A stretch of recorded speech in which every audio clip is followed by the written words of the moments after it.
Well, today's day 10, and the word for today is generosity. And as I prayed about this word, truthfully, I got more questions than I did answers. So let me ask you some of the questions that I was asking.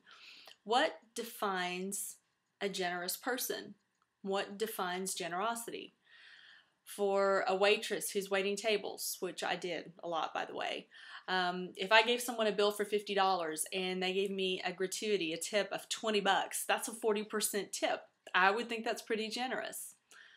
Would I still think that if the person that was giving me the tip was Donald Trump or Bill Gates or someone who had a wad of money? Would I still think that was generous?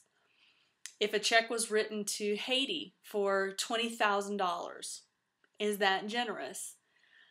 I begin to think of it and wonder, is generosity driven not necessarily by the amount or the quantity that's given, but is it gauged by the resources that the person has and to what extent of those resources they give?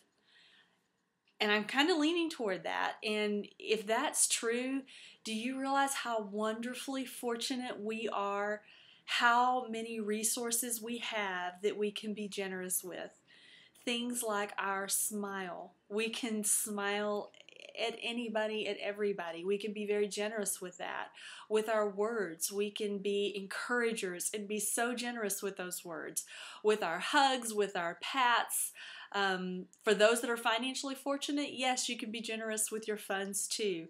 But I think if we realized it and we stopped and thought about how many resources we do have at our disposal to be generous with them, it's pretty important to think about it that way and to use those resources that we have in a generous way. I don't know. It's a question more than it's a word for the day, but that's day 10. I hope you're having a great day.